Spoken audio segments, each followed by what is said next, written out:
Hello students.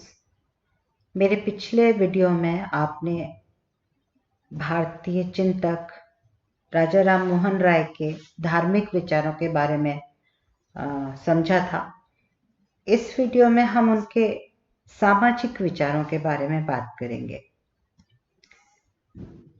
अंग्रेजों के भारत में आने के साथ पाश्चात्य विचारों एवं विचारकों का चिंतन भी भारत में प्रवेश कर गया।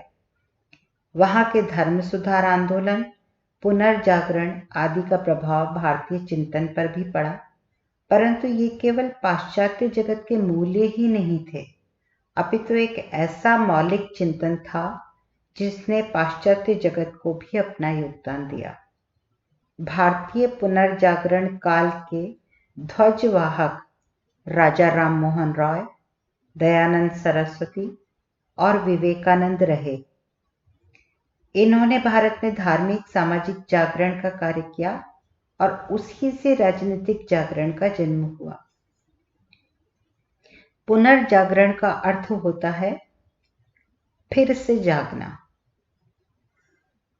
यूरोप में लगभग 1000 साल तक जो मध्य युग था उसे अंधकारमय युग कहा जाता है, और उसके बाद एक क्रांति आई, एक धर्म सुधारों की, एक सामाजिक सुधारों की क्रांति आई जिसे पुनर्जागरण कहा जाता है, जिस काल में मानव को फिर से एक नई गरिमा प्राप्त हुई, मानव के लिए एक नई सोच डेवलप हुई।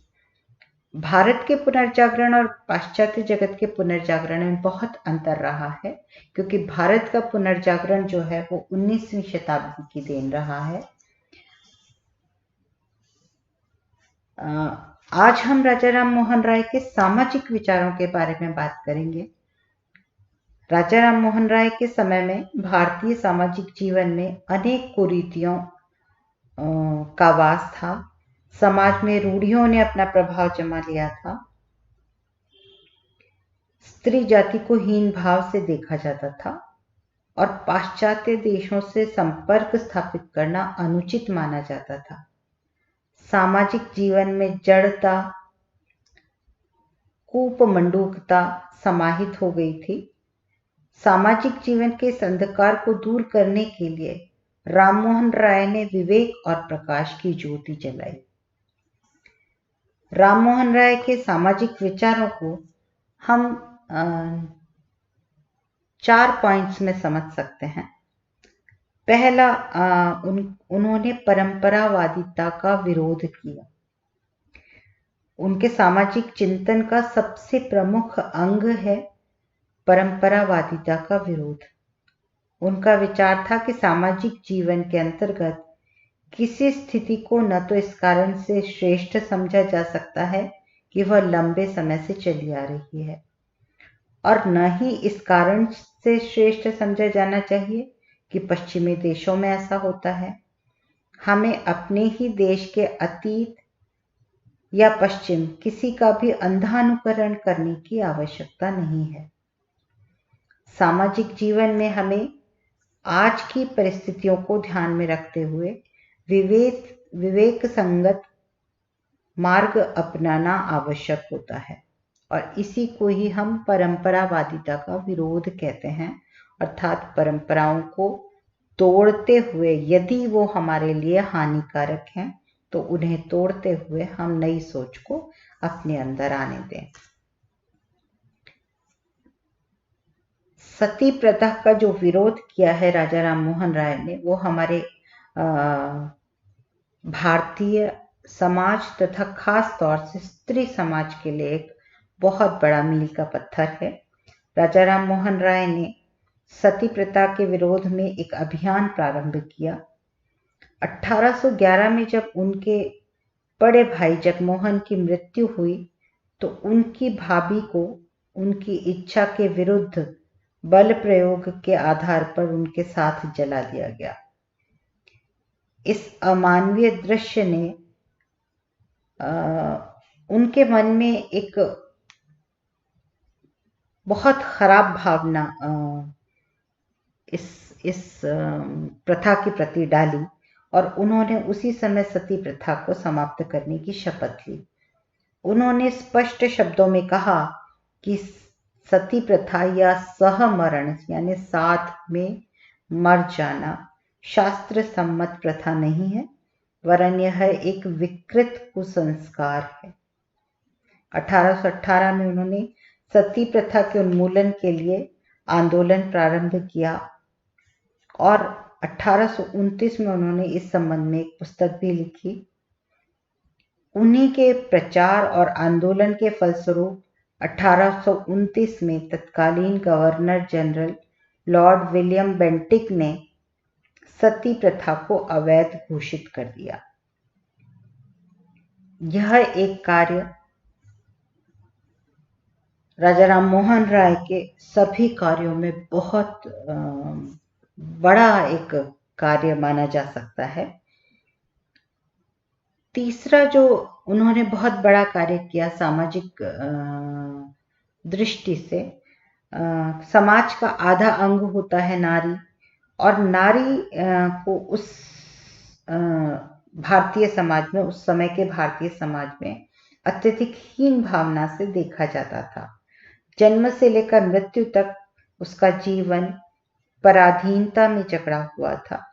राम मोहन राय ने इस सत्य को समझा कि स्त्रियों की स्थिति में सुधार लाए बिना इस देश में कोई विकास संभव नहीं है। अतः उन्होंने स्त्रियों की दीनहीन स्थिति को समाप्त कर उन्हें स्वतंत्रता की दिशा में आगे बढ़ाने का निश्चय किया। उन्होंने यह मानने से इनकार कर दिया कि स्त्रियां पुरुषों की अपेक्षा मंद बुद्धि हैं।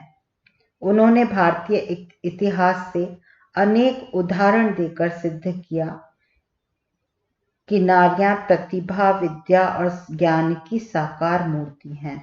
उन्होंने उसमें लीलावती, कालिदास की पत्नी, भानुमति आदि कई सारी, मैत्रेयी आदि कई सारी नारियों का उदाहरण दिया।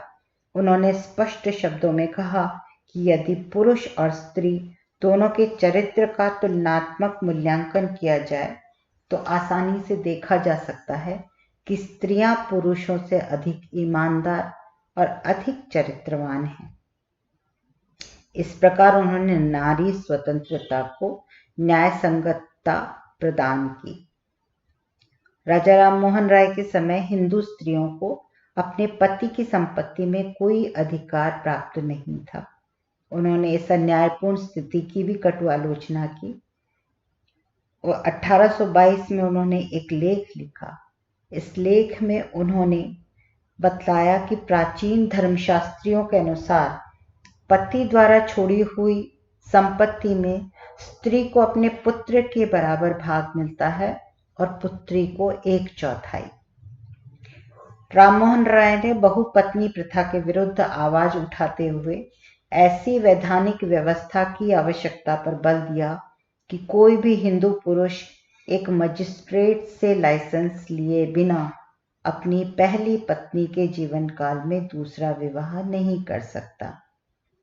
राम मोहन राय का यह भी स्वप्न था कि बाल विधवाएं पुनर्विवाह करें और प्रौढ़ विधवाएं आत्मसम्मान का जीवन व्यतीत करने के लिए शिक्षित की जाएं। राम मोहन राय ने लड़कियों और स्त्रियों की शिक्षा पर विशेष बल दिया। इसे भारतीय समाज की सबसे बड़ी आवश्यकता बतलाया। नारी जाति के प्रति सम्मान उनके स्वभाव का एक अनिवार्य अंग था और वे सामाजिक जीवन में स्त्रियों को पुरुषों के समान स्तर प्रदान करने के पक्षधर थे। सती प्रथा के विरुद्ध उनके द्वारा किया गया आंदोलन नारी जाति के प्रति उनके भारी सम्मान का प्रतीक है।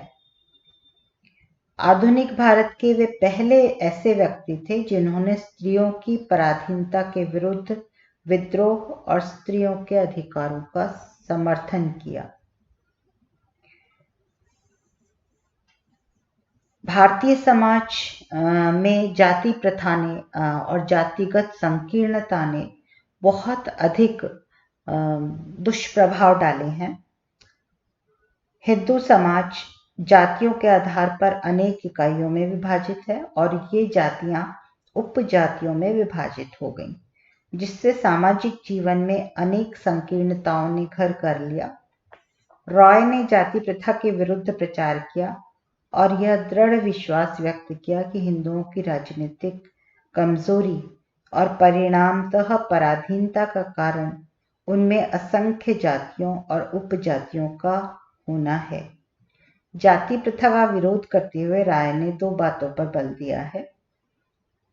एक तो जाति का आधार जन्म नहीं वरन कर्म होना चाहिए, और दूसरा किसी व्यक्ति को जाति के आधार पर श्रेष्ठ अथवा हेय नहीं माना जा सकता। अपितु उसे उसकी उपलब्धियों, गुणों और मान्यताओं के आधार पर ही श्रेष्ठ माना जाना चाहिए।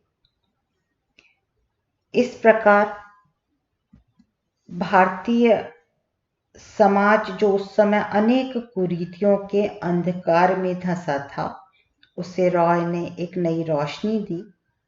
इसी कारण इसे भारतीय पुनर्जागरण काल कहा जाता है और राजा राम मोहन राय को आधुनिक भारत का जनक कहा जाता है। इस प्रकार राजा राम मोहन राय के दो विचारों को, दो धार्मिक तथा सामाजिक विचारों को आपने देखा है, और इस तरीके से अगर आप इसको अच्छे से पढ़ लेंगे तो आपका एक टॉपिक पूरा होता है। Thank you.